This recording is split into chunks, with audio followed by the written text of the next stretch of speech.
Hi అండి, welcome to Bani spells. ఈరోజు కొర్రమీను మసాలా కర్రీతో మీ ముందుకు వచ్చేసాను.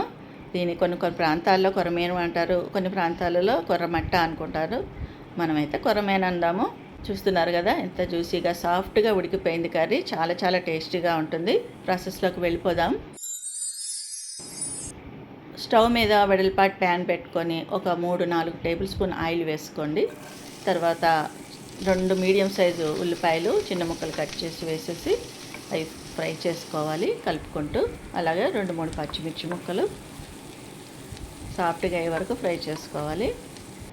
ఉల్లిపాయ ముక్కలు సాఫ్ట్గా అయిపోయినాయి. ఇప్పుడు 1 టీ స్పూన్ అల్లం వెల్లిపాయ పేస్ట్ ఫ్రెష్గా దంచింది వేసుకుంటే టేస్ట్ బాగుంటుంది. పచ్చివాసన పోయే వరకు ఫ్రై చేసుకొని ఒక 1/2 టీ స్పూన్ పసుపు, 1 teaspoon salt, 1½ teaspoon masala కారం అండి ఇది. అట్లనే 1/2 టీ స్పూన్ చొప్పున ధనియాల పొడి, జీలకర్ర పొడి, గరం మసాలా వేసేసి 1 మినిట్ కొంచెం ఫ్రై చేసుకుందాం మసాలాలు.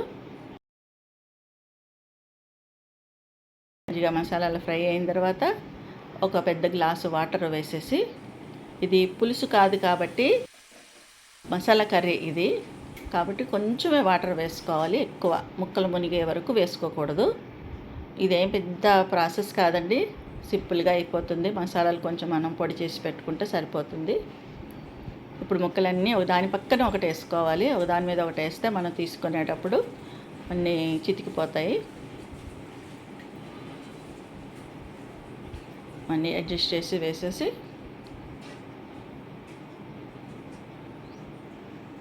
ఆ వీడియోస్ మీకు నచ్చితే తప్పకుండా లైక్ చేయండి.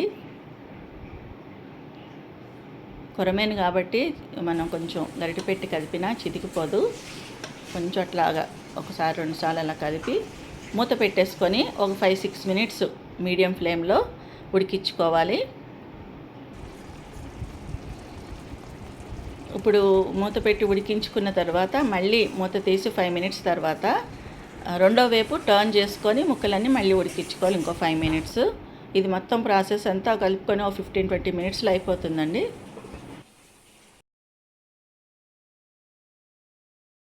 ఇప్పుడు మూత తీసి చూద్దాము. చూడండి, చక్కగా కర్రీ దగ్గరకు వచ్చేసింది. గ్రేవీ అయితే కొంచెమే ఉంటుంది, మరీ పులుసులాగా ఉండదు.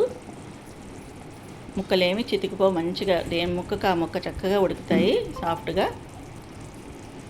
ఇప్పుడు కొంచెం కొత్తిమీర వేసేసుకొని ఈ ముక్కలు మళ్ళీ తీసి ఒక్కొక్క ముక్క ఫ్రై చేసుకుంటే ఇంకా టేస్ట్ బాగుంటుంది. అలా కూడా ట్రై చేయండి. చూస్తున్నారు కదా, చక్కగా ఈ ముక్కకు ఆ ముక్క సాఫ్ట్గా చక్కగా ఉడికిపోయినాయి. ఇవి ఏం విడిపోవు. పిల్లలకు కూడా చక్కగా పెట్టేయచ్చండి, ముళ్ళేముండవు. ట్రై చేయండి.